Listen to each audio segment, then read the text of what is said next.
Halo, balik lagi di sesi waktu rehat nih. Kali ini kita bakal lanjut bahas tentang komik jagoan Indonesia yang muncul di tahun 90-an. Walaupun era ini bukan masa keemasan komik Indonesia, tapi ternyata beberapa komik jagoan sempat muncul, seolah pengen bilang kalau komik Indonesia masih ada. Nah, jadi gue bakal kasih tahu beberapa komik jagoan bahkan kelompok jagoan yang muncul di rentang tahun 1990 sampai 2000. Penasaran? Yuk langsung aja kita kenalan lebih jauh sama mereka. Sebelumnya biar gue makin semangat bikin konten serupa, please comment, like, subscribe, dan share video ini ya. Komik karya Dwianto Setiawan dan Keo ini nyeritain Sasurya, seorang anak Indonesia dari masa depan yang akrab dengan teknologi canggih dan bertemu dengan Bora, sang pengelana antariksa. Ya, dia itu akhirnya diberikan kekuatan untuk menjadi Kapten Surya, pembela keadilan dengan energi matahari Farglow. Seorang guru SMA mendapatkan teknologi lencana tempur Garda untuk kemudian membina muridnya menjadi kelompok superhero Ekskul Super. Tokoh yang diciptain sama Gino Kasmantio ini saat ini merupakan salah satu jagoan yang tergabung dalam Neo Paradigm Comics atau NPC. Bahkan muncul juga nih dia di komik Pasopati Unite. Gordam adalah jagoan yang muncul dalam cergam Gordam Pahlawan Pembela Bumi setebal 22 halaman yang diterbitin sama Mandira Publishing.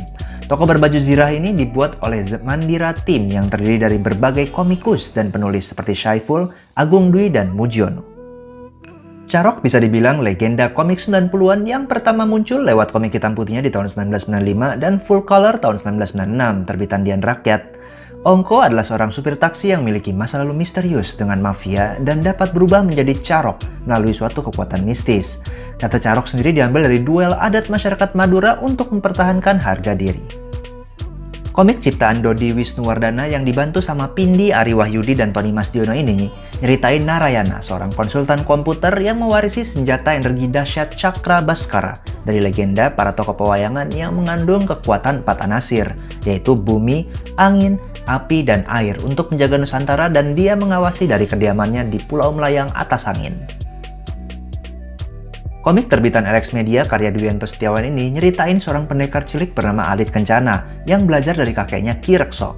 Tapi setelah sebuah peristiwa yang merenggut nyawa kakeknya, dia pun berlatih keras untuk membalas dendam kakeknya. Tokoh Jawara ciptaan Brevi dari komik Nusantara tahun 1992 ini akhirnya dibuat komiknya oleh Pipin Tobing lewat judul Jawara tahun 1996 terbitan Seraten Komik Pendahulu Bumi Langit. Belum banyak yang diketahui dari jagoan misterius ini, selain aksinya di tengah insiden ledakan sirkuit secara lincah menggunakan tongkat yang dapat terbelah menjadi baton bela diri.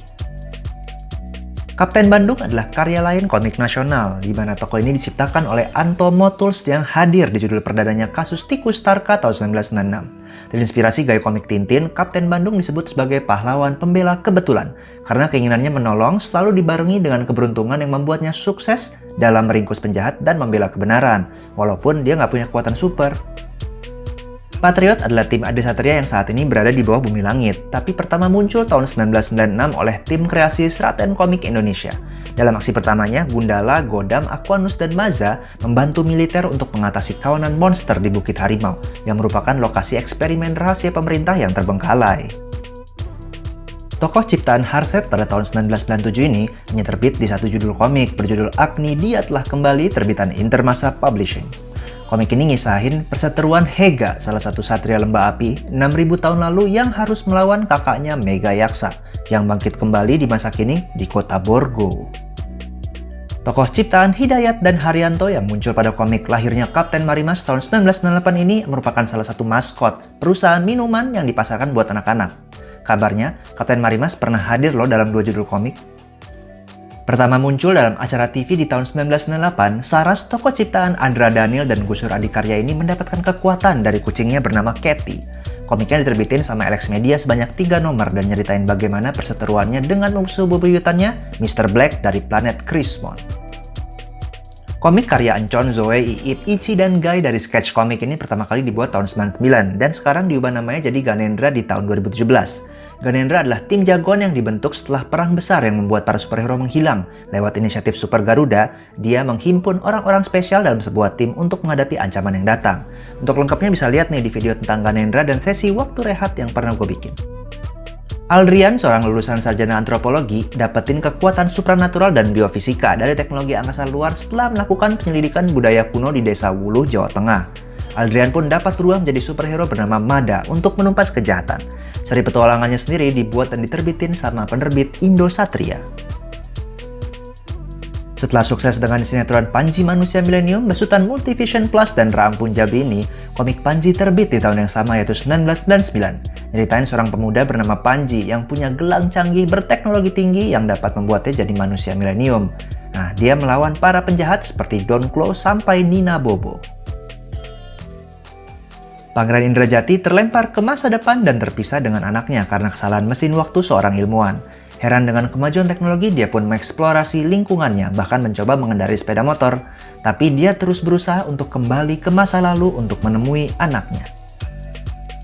Gimana menurut kalian setelah kenalan dengan para jagoan komik yang muncul di era tahun 1990 sampai dengan 2000? Unik banget kan karya komikus di masa itu? Semangat mereka untuk terus meramaikan komik Indonesia perlu diapresiasi. Dan pastinya bakal lebih seru lagi ya kalau komik mereka terbit lagi di masa kini yang kayaknya adalah era kebangkitan kembali komik Indonesia. Bisa tulis di kolom komentar ya pendapat kalian tentang para superhero itu. Anyway, kalau kalian masih antang di sini, makasih banget udah nonton sampai habis. Oke, gua udahan dulu ya. Jangan lupa untuk dukung terus komik Indonesia yang pastinya nggak kalah keren sama komik internasional ya. Sampai ketemu di video berikutnya. Cus!